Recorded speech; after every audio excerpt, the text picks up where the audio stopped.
Welcome to another Affinity match in which we have a good hand. We're on the draw. Just Vault Scourge into Steel Overseers. It's a fine hand against a lot of decks. Against Elves, this might be on the slow side though. Mox Opal is nice, but actually it doesn't speed up this hand that significantly.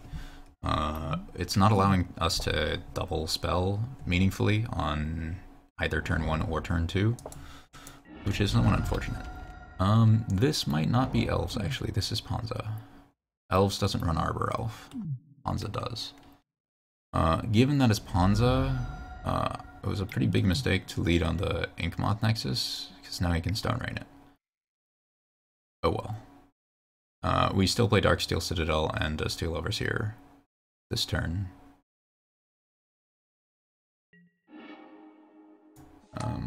So overall, not a huge loss.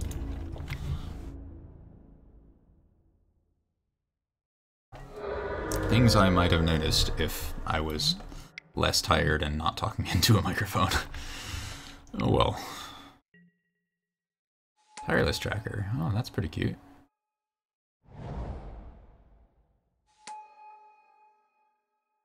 Now, as long as he's not fetching out Bolt, and we get to untap with a Steel Overseer, I'm going to feel pretty happy about this game. This doesn't appear to be Bolt. Birds is fine.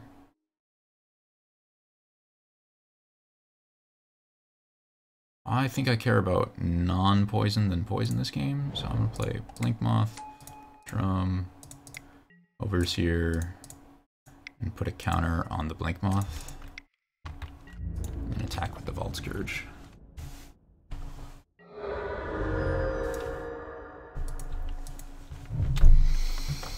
Now, Inferno Titan no longer wrecks us.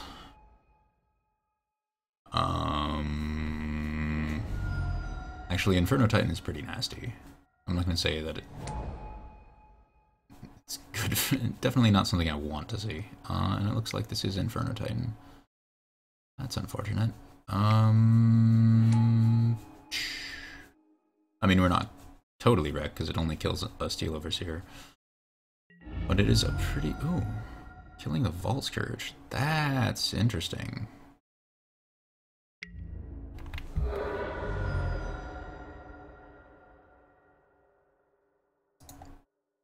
I'm gonna run out the Memnite. Play the Inkmoth.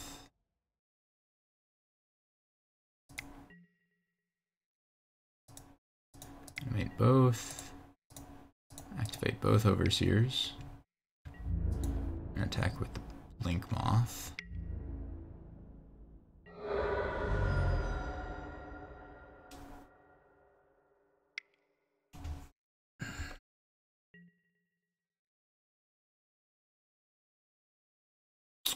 Yeah. This is awkward.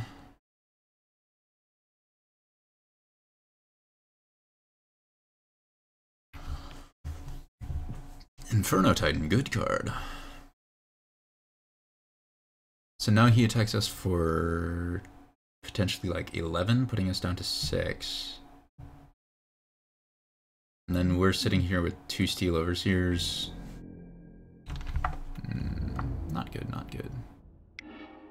Does he kill the Memnite? I'm assuming he does. Yes.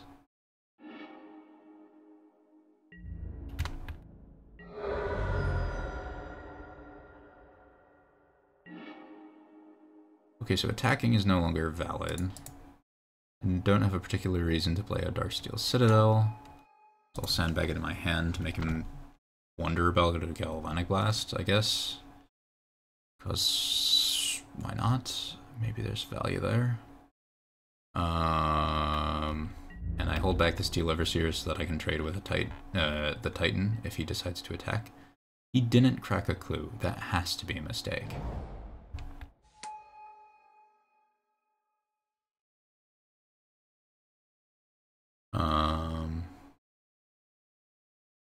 So if he attacks with Titan, then I block with a Steel Overseer that gets pumped to a 6/6 by the activation of both Steel Overseers.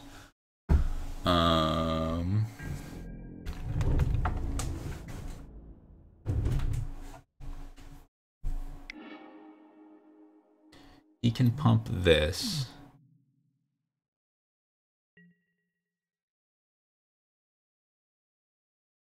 Oh. That's a good point. That's a good point. I can't quite afford to double pump the Ornithopter because then I die. So the Ornithopter just dies.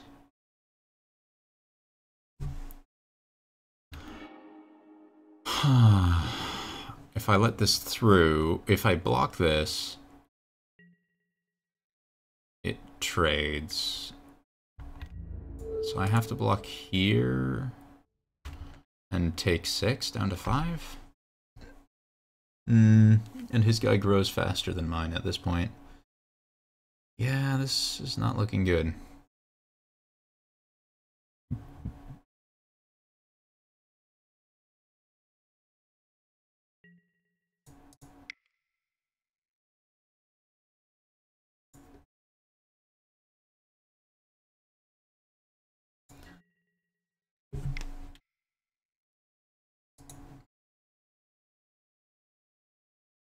Forgot that I'd need to activate to protect the Ornithopter before combat. That was a pretty stupid mistake to make. Oh, well, alright, we're done here. Not winning from that. Not with those cards. Alright. Etched Champion is good and Thought Seizes are good. And honestly, Whip Flare is pretty nice for all of the stupid little dorky creatures. What's less good? I think I can trim a couple Ravagers, and Masters are actually fine. I think I'll trim another Ravager. The reason I'm trimming Ravagers...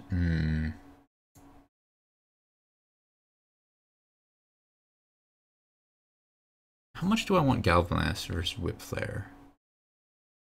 I think I actually just want the Whip Flares. Because they do run a lot of dorks to accelerate the mana, and killing them with a Whip Flare is a pretty big game. But at the same time, they don't have a whole bunch of 4 toughness guys that are particularly important. Which is why I'm cutting off the Galvanic Blasts. Because like their big thing is Titan, but Titan doesn't get I don't know. Sideboarding against this deck is kind of weird because I haven't played against it very much. I'm also... I think I'm going to get something to drink or something between match 2 and match 3 of this league because my head is not quite in the game. I'm sorry. Alright, I would like to play first. This hand has stuff. It's lacking in an accelerant. But other than that, has every tool that I want. It has a cranial plating and the important 3-drops. Just needs, like, Mox Opal. Mox Opal next turn would be superb.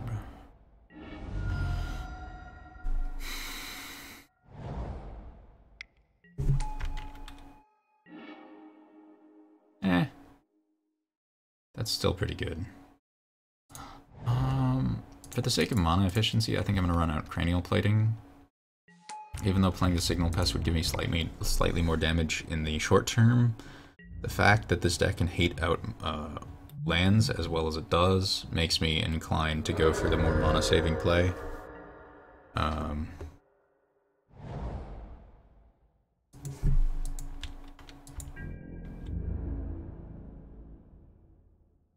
Interesting. Is he attacking with Arbor Elf? No, he's not doing that at all. Interesting.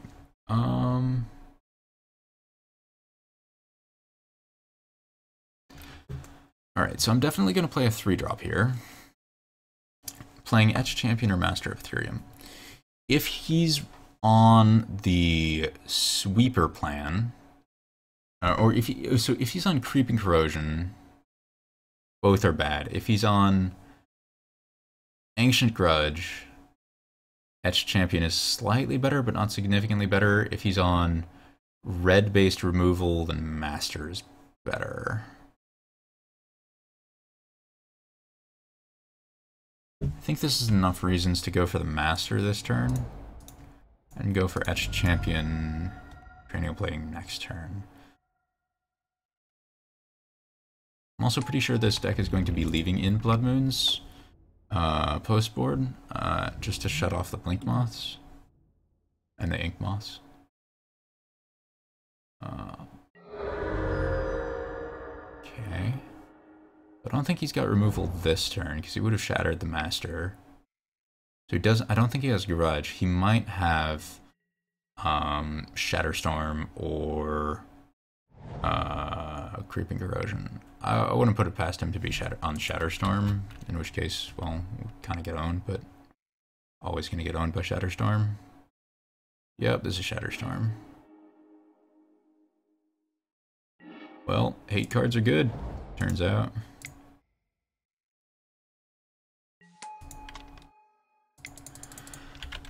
I just have to hope he doesn't have another Shatterstorm or particularly strong hate cards, because I can't really win through two of those.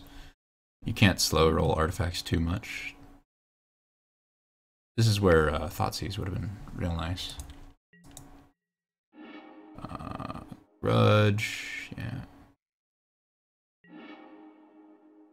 Yup, that's a lot of hate cards. 5 for 2.